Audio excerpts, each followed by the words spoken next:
Évangile de Matthieu au chapitre 3. On va lire tout le chapitre. Ok. En ce temps-là, parut Jean-Baptiste. Il prêchait dans le désert de Judée. Il disait : repentez-vous, car le royaume des cieux est proche. C'est lui dont le prophète Ésaïe a dit : c'est la voix de celui qui crie dans le désert. Préparez le chemin du Seigneur, rendez droit ses sentiers. Jean avait un vêtement de poil de chameau et une ceinture de cuir autour des reins. Il se nourrissait de sauterelles et de miel sauvage. Les habitants de Jérusalem, de toute la Judée et de toute la région du Jourdain venaient à lui, et ils se faisaient baptiser par lui dans le fleuve du Jourdain en confessant leurs péchés. Comme il voyait venir au baptême beaucoup de pharisiens et de sadducéens, il leur dit : race de vipères, qui vous a appris à fuir la colère à venir ? Produisez donc du fruit digne de la repentance, et n'imaginez pas pouvoir dire : nous avons Abraham pour père. Car je vous déclare que de ces pierres-ci, Dieu peut susciter des enfants à Abraham. Déjà, la cognée est mise à la racine des arbres. Tout arbre donc qui ne produit pas de bons fruits est coupé et jeté au feu. Moi, je vous baptise dans l'eau en vue de la repentance, mais celui qui vient après moi est plus puissant que moi, et je ne mérite pas de porter ses sandales. Lui vous baptisera d'Esprit Saint et de feu. Il a son vent à la main, il nettoiera son aire, il amassera son blé dans le grenier, mais il brûlera la paille dans un feu qui ne s'éteint pas. Alors Jésus vint de la Galilée au Jourdain vers Jean pour être baptisé par lui. Mais Jean s'y opposait en disant : c'est moi qui ai besoin d'être baptisé par toi, et c'est toi qui viens à moi ? Jésus lui répondit : laisse faire maintenant, car il est convenable que nous accomplissions ainsi toute justice. Alors Jean le laissa faire. Aussitôt baptisé, Jésus sortit de l'eau, et voici les cieux s'ouvrirent. Il vit l'Esprit de Dieu descendre comme une colombe et venir sur lui. Et voici qu'une voix fit entendre des cieux ces paroles : celui-ci est mon Fils bien-aimé, en qui j'ai mis toute mon affection.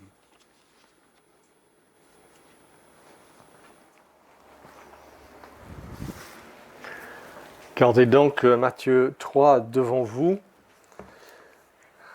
Le prédicateur de la repentance. En tout cas, si c'est ça, il n'y a rien qui ne puisse vous concerner plus intimement.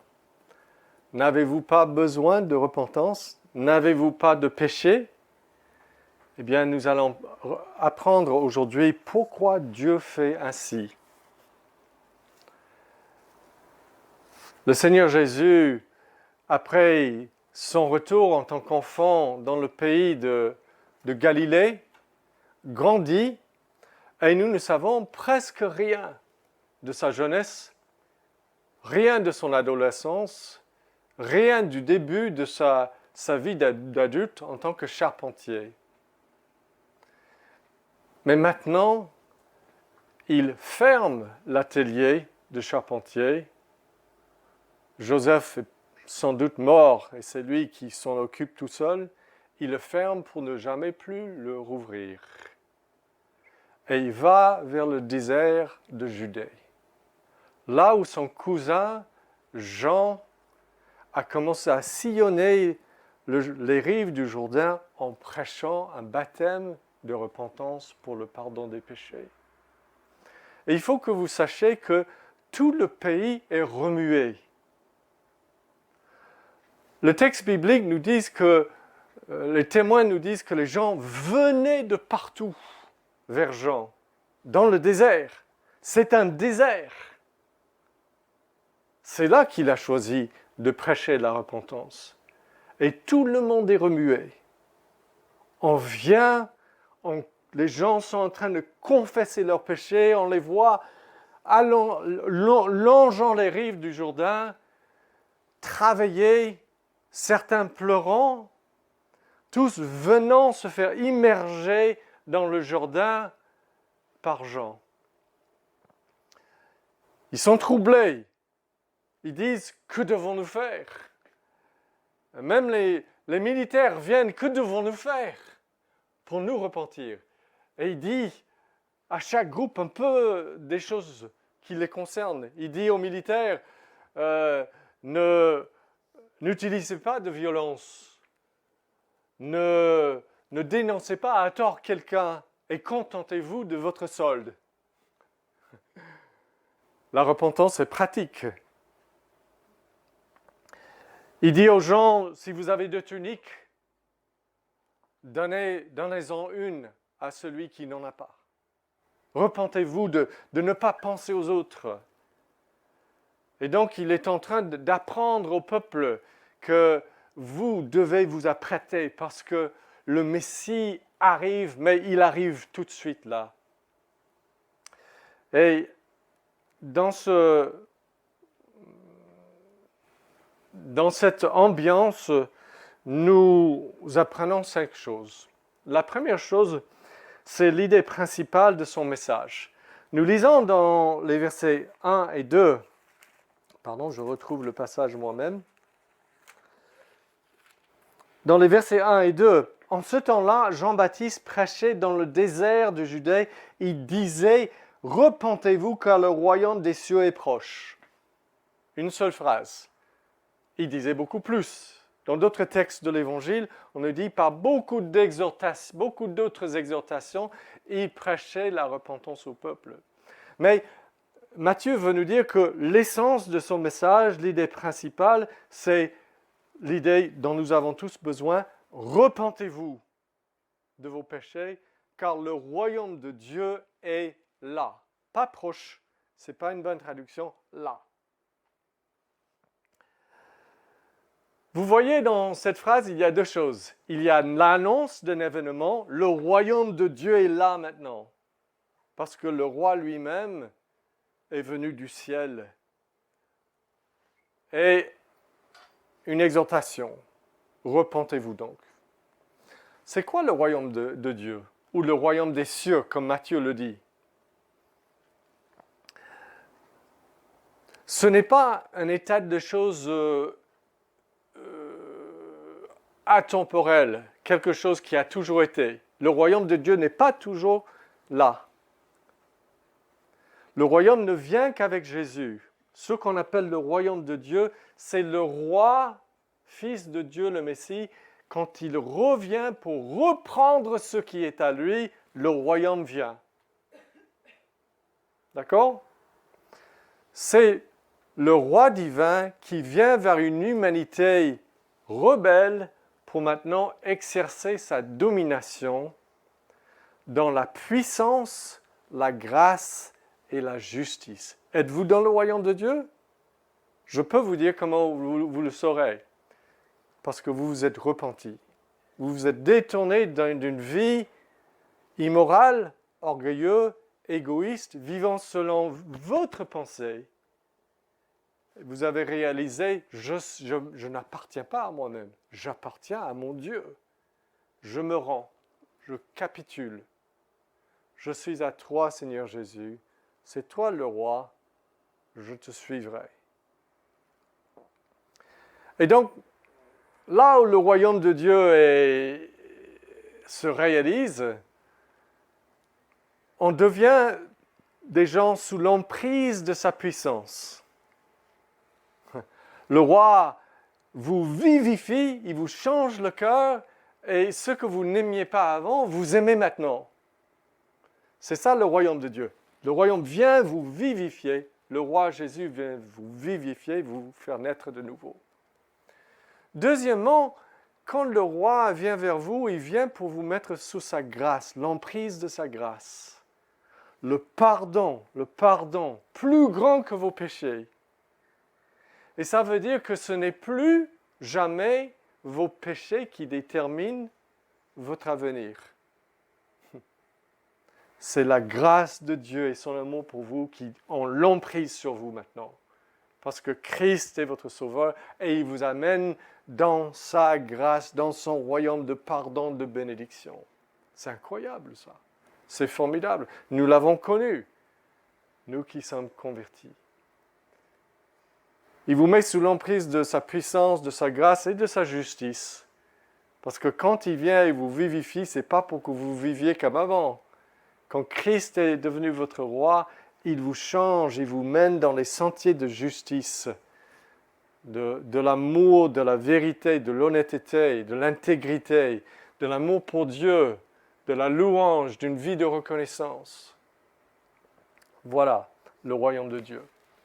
Donc, il annonce ce royaume, il dit le royaume de Dieu est là, et il dit repentez-vous. Maintenant, puisque tout le message ce matin va concerner repentez-vous, je ne vais pas vous l'expliquer maintenant. Nous allons au deuxième point du message. Nous avons compris le point fondamental du message. Repentez-vous, car le royaume de Dieu est là. Et moi, je pourrais et je dois vous le dire aussi. Le royaume de Dieu, le royaume final, parce que le royaume vient en deux étapes, n'est-ce pas? Première étape, quand Jésus vient dans son ministère, et le royaume commence à déjà venir. Les gens partout dans le monde se convertissent. Mais le royaume de Dieu va se finaliser quand Christ reviendra pour mettre fin au monde. Attention, le royaume de Dieu vient dans son étape finale. Repentez-vous, repentez-vous, repentez-vous, je vous implore. Vous verrez. Donc, le point principal du message. Maintenant, la source du message. La source du message, nous le lisons dans ces versets que je vous relis. Verset 3. C'est lui, donc Jean-Baptiste, c'est lui dont le prophète Ésaïe a dit « C'est la voix de celui qui crie dans le désert, préparez le chemin du Seigneur, rendez droit ses sentiers. » Jean, parce qu'on va nous parler de Jean, il faut qu'on sache qui est la source de ce message. Jean avait un vêtement de poil de chameau, ça gratte, et une ceinture de cuir autour des reins. Vous le voyez dans votre image mentale. Il se nourrissait de sauterelles et de miel sauvage. Et il vit dans le désert de la Judée. Qu'est-ce qu'on nous dit à ce sujet? Voilà, en ces temps-là, un prophète vient. C'est inattendu, mais attends, c'est attendu. C'est le prophète dont Ésaïe avait dit il y a 700 ans, une voix va crier dans le désert. Dans le désert, le détail est là. C'est dans le désert qu'il doit avoir son ministère.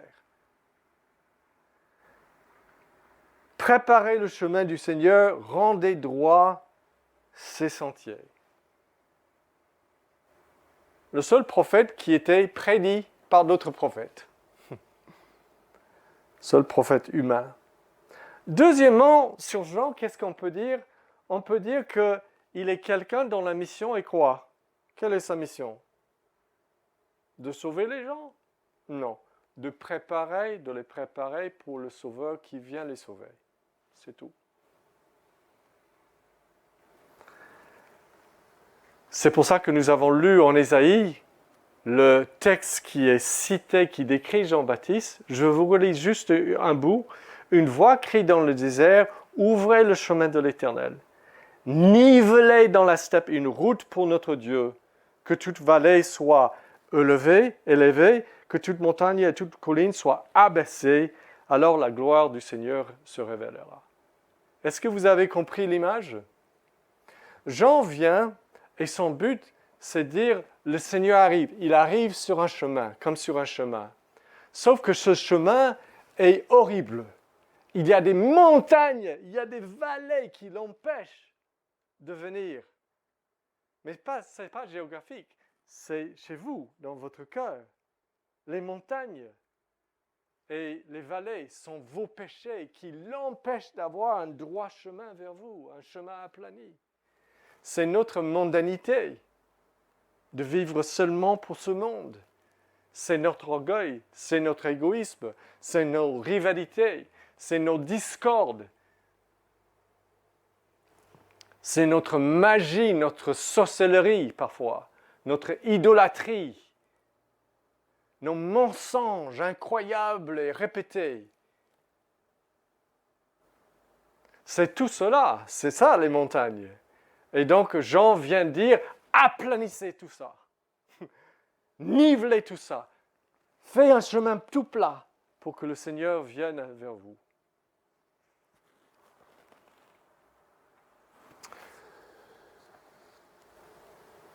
Donc, il est un prophète prédit dans l'Ancien Testament, il est un prophète dont la mission est de simplement préparer pour la venue du Seigneur, et il est un prophète dont tout le mode de vie annonce. Je ne parle plus de son message, je parle de ses vêtements et de sa nourriture. Tout son mode de vie annonce quelque chose. Ce n'est pas juste ce qu'il dit, le message, c'est ce qu'il est. C'est un message. Il a des vêtements de poils de chameau. Il mange des sauterelles. Il vit dans le désert. Et il prêche dans le désert. Et si vous allez vous repentir et vous préparer pour le Seigneur, il faut que vous quittiez Jérusalem. Il faut que vous quittiez la cité de l'homme et que vous veniez dans le désert. Qu'est-ce que tout cela veut dire? Ça nous montre que Dieu ne tolère pas la cité de l'homme. L'homme tel qu'il est, dans sa civilisation, Dieu dit, je ne veux même pas être là. Vous allez me voir dans le désert. Je ne suis pas d'accord. Je ne suis pas d'accord, dit le Dieu de l'univers, avec la cité de l'homme aujourd'hui en France. Je ne suis pas d'accord. L'homme qui n'adore pas Dieu, qui est arrogant, qui pense qu'il peut dire avec assurance « Dieu n'existe pas ». L'homme qui est une vapeur, qui ne sait rien de rien. Et Dieu dit « Non, je ne suis pas d'accord, sortez de là, sortez de la civilisation de l'homme, sortez de ce système plein de péchés notre société. Vous n'êtes pas d'accord? Plein de péchés. Sortez de là. Venez vers moi et prosternez-vous, confessez vos péchés. » Voilà, donc la source du message, c'était le deuxième point. Troisième point. Une bonne réponse au message. Lisez avec moi les versets 5 et 6. Les habitants de Jérusalem, de toute la Judée et de toute la région du Jourdain venaient à lui. Beaucoup de gens, des milliers de gens, des dizaines de milliers de gens, je vous dis, affluaient vers lui et ils se faisaient baptiser par lui dans le fleuve du Jourdain en confessant leurs péchés. Ça me rappelle un peu les jours des grands réveils dans l'histoire, comme dans le XVIIIe siècle avec John Wesley et George Whitefield. J'ai lu des récits incroyables des gens qui étaient là, où les gens affluaient vers Whitefield quand il prêchait en plein air. Parfois, il y avait 50 000 personnes devant lui en plein air. C'est le XVIIIe siècle, il n'y a pas de micro. Il prêche. Et les gens sont touchés, sont travaillés, ils viennent vers lui, soucieux de leur salut éternel. Parce que Dieu est en train de faire quelque chose et qu'il le fasse encore. Mais en tout cas, c'était ça qui était en train d'arriver au jour de gens autour du Jourdain.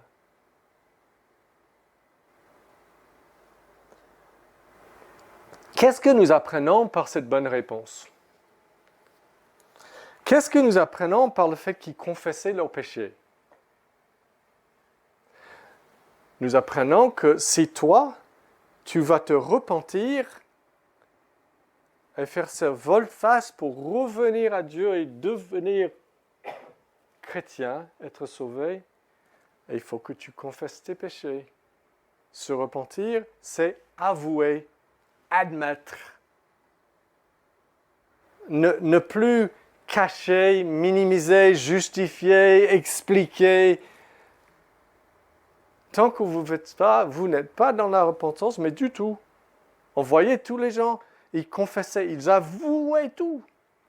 Tout. Tout doit venir dans la lumière. Donc, les amis, la conversion est un acte conscient. Il y a des gens ici qui pensent qu'on devient chrétien un peu, on glisse dedans, inconsciemment. Ah, je suis chrétien, je ne sais pas comment je le suis devenu. Mais vous ne l'êtes pas alors. Parce que vous ne glissez pas dans le mariage. Si vous allez vous marier, vous devez aller à la mairie et vous devez dire consciemment oui à quelqu'un, n'est-ce pas?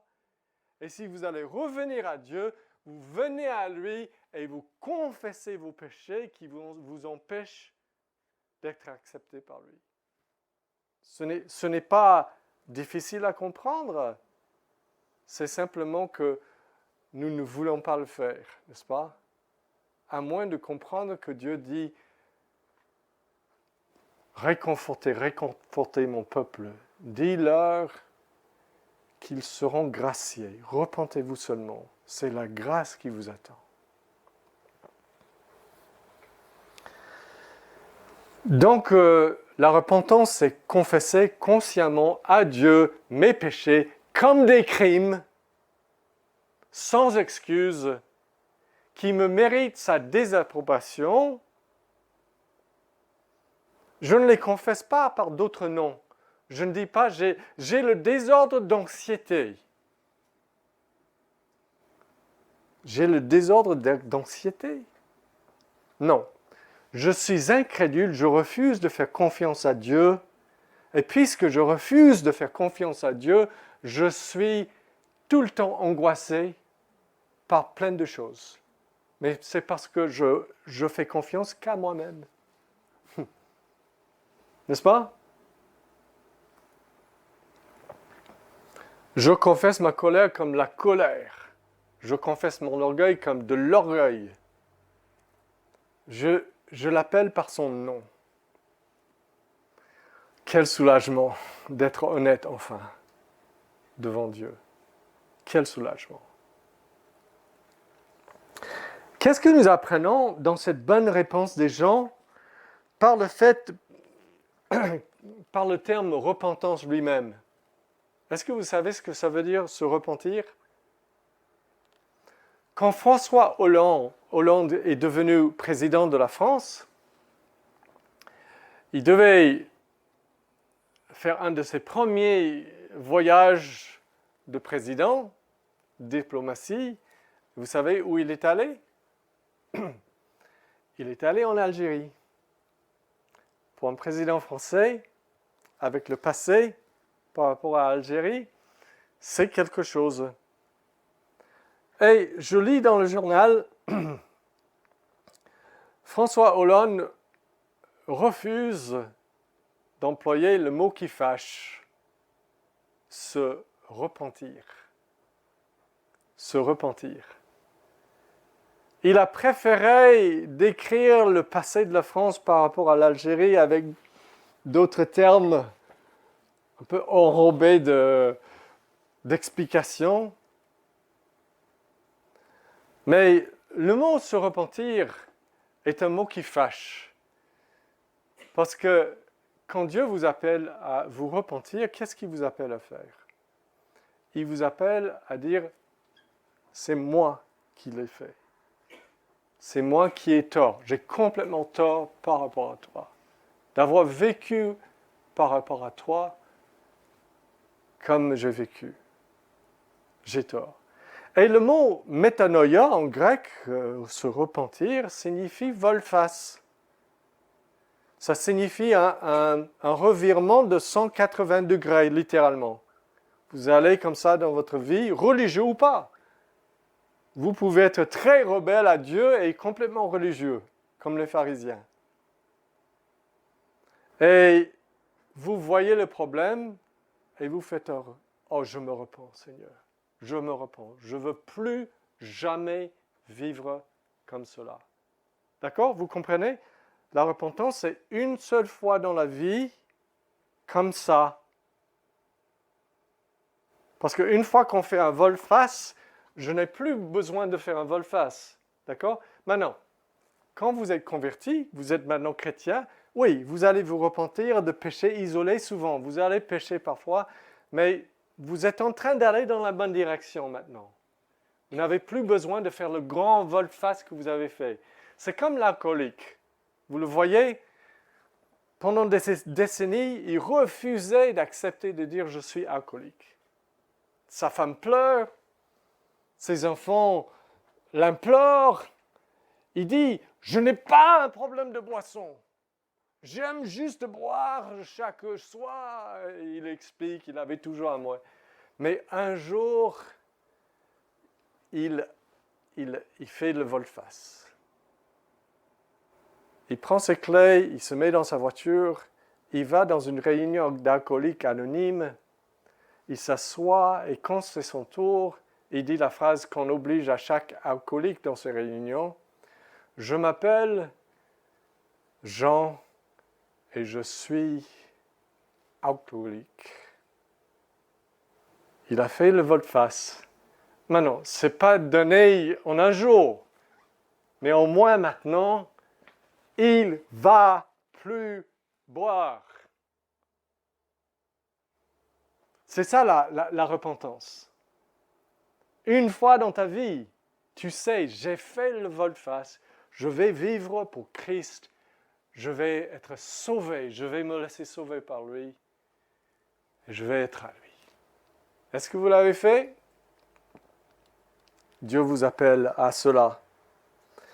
Et qu'est-ce que nous apprenons sur la repentance? Par le fait que Jean les baptise. Alors vous, je savais, vous êtes dans une église baptiste. Vous êtes habitués au baptême d'eau. Mais avant que Jean arrive, ce n'était pas connu. Jean est auprès de la rivière Jourdain. Et quand les gens se confessent, il dit, vous devez aller dans l'eau. Quoi? Aller dans l'eau? Vous devez me laisser vous immerger, je dois le faire, pas vous, je vous plonge dans l'eau. Qu'est-ce que ça veut dire? Dans la Bible, les eaux sont toujours un symbole de jugement et de mort. Le déluge, ça veut dire quoi? Le déluge, les eaux du déluge, c'est un jugement. Tout le monde est mort, sauf Noé et sa famille, et eux, ils passent à travers les eaux, mais ils reviennent en dehors d'eau, et ils sont sauvés.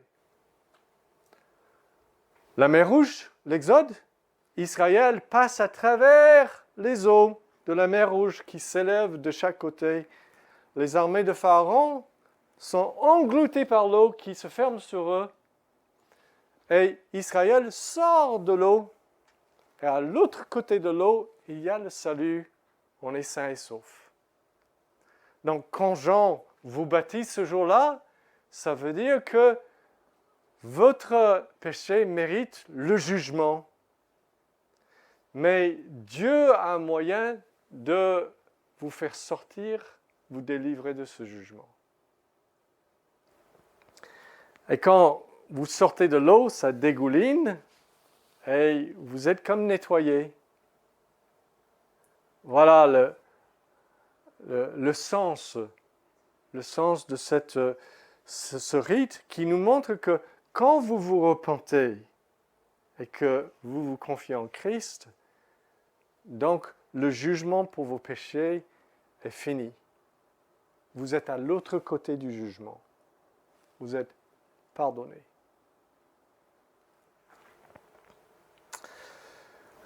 Deux points pour finir. Nous avons parlé de l'idée principale du message, repentez-vous, le royaume de Dieu est proche. Nous avons parlé de la source du message, Jean, ce qu'il était. Et nous avons parlé de la bonne réponse au message. La repentance, nous avons vu ce que c'est. Et maintenant, une fausse réponse au message. Lisez avec moi les versets 7 à 10. Comme ils voyaient venir au baptême beaucoup de pharisiens et de sadduciens, c'était les autorités religieuses de l'époque, qui n'étaient pas très bien, il leur dit, race de vipères, qui vous a appris à fuir la colère à venir? Produisez donc du fruit digne de la repentance, et n'imaginez pas pouvoir dire, nous avons Abraham pour père. Car je vous déclare que de ces pierres-ci, Dieu peut susciter des enfants à Abraham. Déjà la cognée est mise à la racine des arbres. la hache. Tout arbre donc qui ne produit pas de bons fruits est coupé et jeté au feu. Moi, je vous baptise d'eau en vue de la repentance, mais celui qui vient après moi est plus puissant que moi. Lui, il vous baptisera du Saint-Esprit et du feu. Il existe des fausses réponses à l'appel à la repentance, des fausses repentances. Les pharisiens, les sadduciens venaient en foule, sans doute confessaient des péchés, se faisaient baptiser comme tout le monde, sinon Jean n'aurait pas accepté de les baptiser. Mais Jean savait qu'il y avait un problème. Vous savez, chers amis, on peut être touché par le Seigneur, mais vraiment touché, et répondre, comment expliquer ça?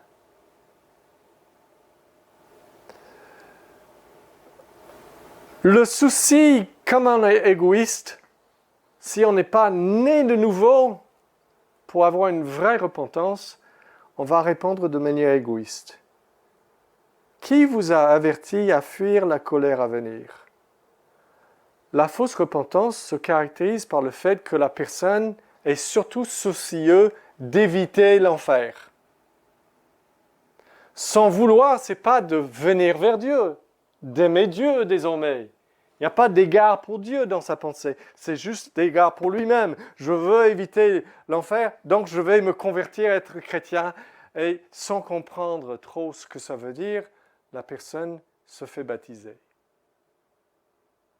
Il n'y a pas eu un vrai retour de son cœur pour aimer son Dieu qu'il aime.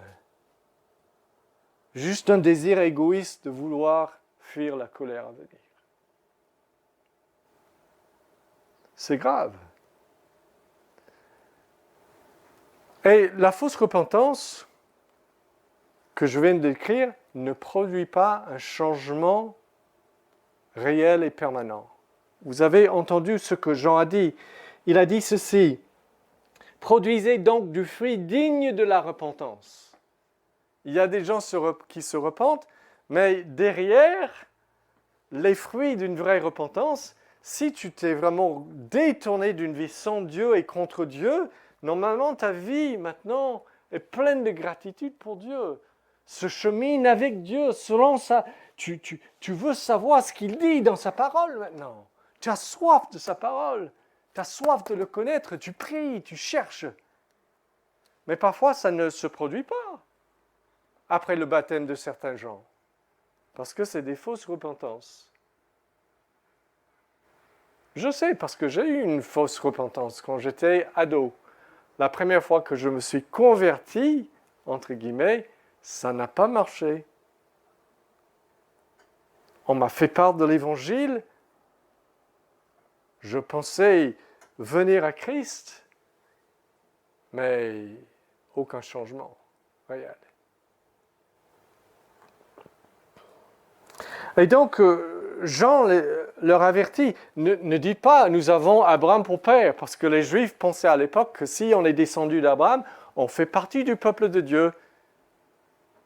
Et il y a des gens ici qui pensent peut-être, moi je suis chrétien.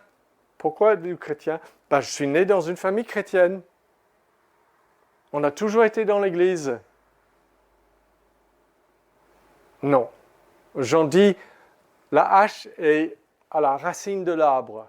Ce judaïsme où on peut faire partie du peuple de Dieu en étant né simplement physiquement d'Abraham, c'est fini.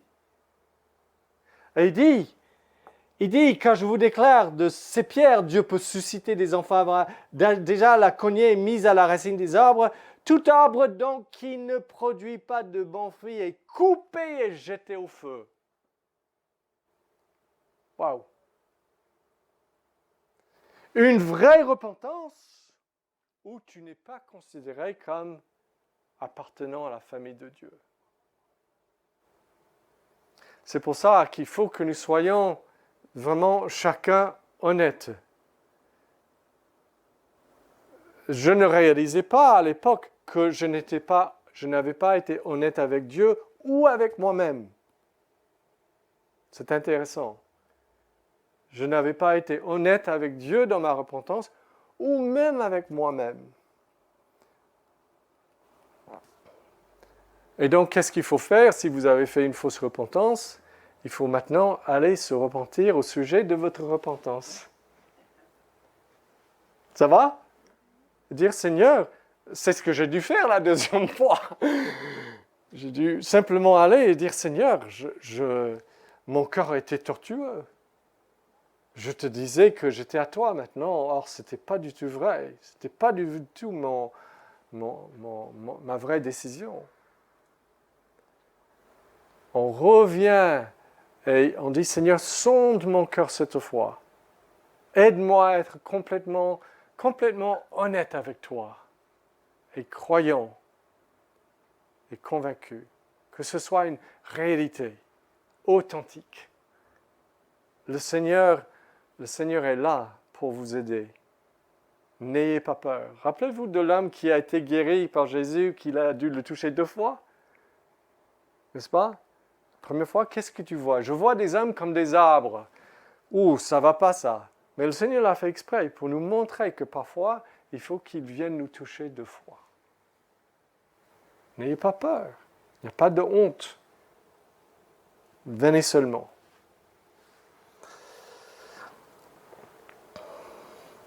Le dernier point. Le dernier point, c'est le point culminant du message de Jean. Et c'est là que j'avais hâte de venir, et ça ne va pas prendre longtemps, mais écoutez bien, parce que c'est très important. Nous lisons dans le verset 11 et suivant, Jean va aller plus loin. Moi, je vous baptise d'eau, en vue de la repentance, mais celui qui vient après moi. Ah, Jean, tu commences à prêcher Jésus. Tu commences à pointer vers le Fils de Dieu glorieux, le Sauveur, celui qui vient après moi. Il ne peut pas dire plus parce qu'il ne sait pas plus encore. Il ne sait pas quoi dire à son sujet. Il connaît les prophéties de l'Ancien Testament qui sont glorieuses et incroyables. Il sait certaines choses, mais il attend pour que Jésus se révèle. Il dit, je vous baptise d'eau en vue de la repentance, mais celui qui vient après moi est plus puissant que moi, et je ne mérite pas de porter ses sandales. Dans un autre évangile, je ne suis pas digne de délier la courroie de ses sandales. Savez-vous pourquoi il dit ça? C'était la tâche des esclaves à l'époque. Jésus dit au sujet de Jean-Baptiste, il est le plus grand homme d'être né jusqu'ici d'une femme. Mais Jean, ce grand homme, dit, je ne suis même pas digne d'enlever la croix de ses sandales. Qui est-il donc, ce Jésus, qui est venu pour vous?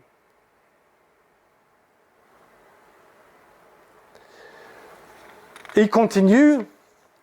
Et il dit, lui vous baptisera d'Esprit Saint et de feu. Moi, je vous ai baptisé d'eau. C'était juste un symbole. L'eau purifie la peau. Vous avez besoin d'être purifié au cœur. Moi, je fais le symbolique. Lui, quand il viendra, il fera le réel. Il va vous plonger dans le Saint-Esprit de Dieu. Qui est-il pour qu'il ait le pouvoir de nous plonger dans Dieu le Saint-Esprit, qui va travailler comme un feu pour brûler petit à petit nos péchés et nous changer. Wow! Et puis il dit, il a son vent à la main, il nettoyera son air, on le présente comme un agriculteur. Il amassera son blé dans le grenier, mais il brûlera la paille dans un feu qui ne s'éteint pas. Qu'est-ce qu'il veut dire? Il veut dire qu'il est non seulement celui qui sauve les pénitents, mais il est aussi le juge effroyable des impénitents, de ceux qui refusent de plier le genou. Imaginez, vous êtes dans la foule et vous entendez, il a son vent à la main, il nettoyera son air. C'est-à-dire, il va vous trier tous, vous tous, il va vous trier. Il va mettre le bon blé dans son grenier, il va brûler le reste. Ça, c'est notre Sauveur. Et cela se fera. Et vous le verrez de vos yeux.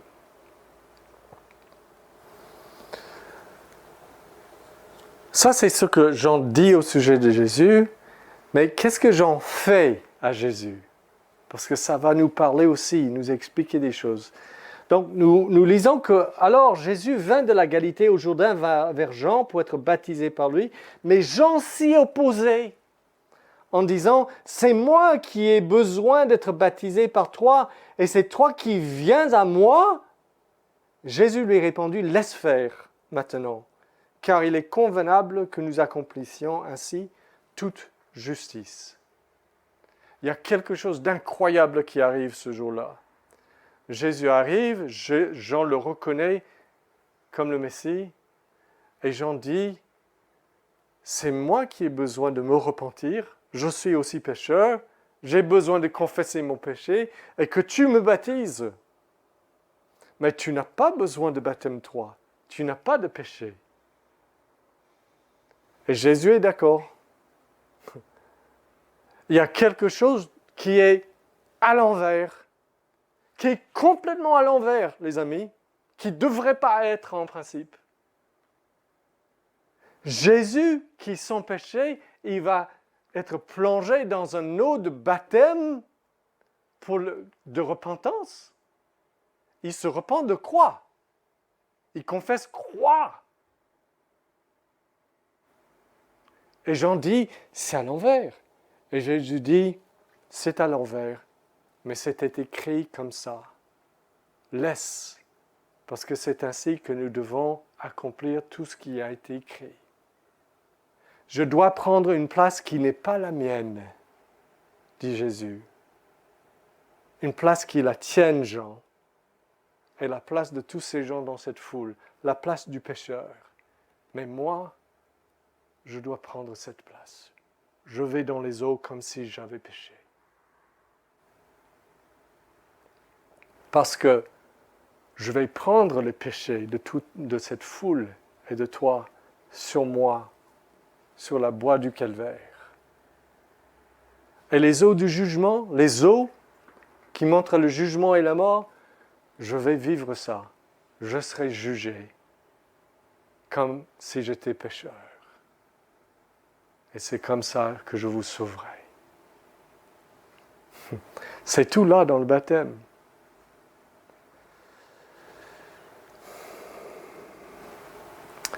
Maintenant, le Père et le Saint-Esprit, pour terminer, nous voyons ce que Jean dit au sujet de Jésus, nous voyons ce que le baptême nous apprend à sujet de Jésus, et maintenant le Père et le Saint-Esprit vont faire quelque chose. Nous lisons. Aussitôt baptisé, Jésus sortit de l'eau. Jugement terminé. Et voici les cieux s'ouvrirent. Il vit l'Esprit de Dieu descendre comme une colombe et venir sur lui et se poser sur lui et rester. Comme une colombe, pas une colombe, mais comme une colombe. Il a vu quelque chose de lumineux qui avait comme la forme d'une colombe. Et une voix se fit entendre du ciel, la foule est stupéfaite, celui-ci est mon fils bien-aimé en qui j'ai toute mon affection. Deux choses. Imaginez la scène. On est là pendant plusieurs semaines. Accordez-moi 2 minutes. Plusieurs semaines, on est là. on voit individu après individu, des centaines et des milliers. Ça prend des semaines. Et chaque fois, ils confessent leurs péchés, des péchés de toutes sortes. Et Jean les baptise dans ces eaux de baptême pour le pardon. Et quand ils sortent de l'eau, il y a quoi? Silence. Silence. On n'entend rien, on ne voit rien. On espère bien que cette personne avait une vraie repentance et qu'il y a du pardon là. Mais maintenant, ce jour-là, quelqu'un vient, ce Jésus, il est baptisé, et quand lui sort de l'eau, le silence est brisé. Et du ciel, Dieu le Père parle, et il dit, celui-ci. Il ne parle pas à Jésus, il parle à la foule. Il dit, celui-ci est mon fils bien-aimé, en qui j'ai toute mon affection. Il est celui dont le Père est tellement content par sa vie parfaite jusqu'ici, et surtout par le fait qu'il s'identifie avec le pécheur, par le fait qu'il descend dans ses eaux, par le fait qu'il va, maintenant, c'est sûr, il va aller sur la croix. Le Père est tellement content qu'il va faire cette œuvre pour laquelle il a envoyé, qui dit, ce Fils qui prend les péchés de lui sur les autres, il a toute mon affection. Il est capable de vous mettre tous en règle avec moi, comme il est lui-même en règle avec moi, le Fils en qui j'ai toute mon affection. Pourquoi est-ce que j'ai l'approbation de Dieu aujourd'hui? À cause de Jésus. Pas à cause de Jésus et à cause de Jésus seul. Sa vie parfaite, sa mort sur la croix, sa descente dans les eaux du jugement et sa montée victorieuse. Ceci est mon Fils bien-aimé. Confiez-vous en lui. Et non seulement on entend cette voix, mais on voit quelque chose. On voit l'Esprit Saint qui descend sur lui comme une colombe. Et Jean dit que, dans un autre évangile, que Dieu lui avait dit, celui sur qui tu vois le Saint-Esprit descendre et rester, c'est celui qui baptise dans le Saint-Esprit. Quel est le message? Le message, c'est celui-ci, par sa mort sur la croix, il a gagné le don du Saint-Esprit pour vous. Il a gagné le Saint-Esprit qui peut vous transformer complètement. C'est lui qui peut vous mettre en règle avec Dieu. C'est lui qui peut vous transformer pour vous préparer à Dieu. Et tout cela se passe autour du Jourdain par Jean-Baptiste. Maintenant à vous, si vous ne vous êtes pas repentis, n'est-il pas grand temps de venir vers Christ qui peut vous mettre en règle avec Dieu et vous transformer complètement, vous remplir de joie et de pardon pour tous vos jours.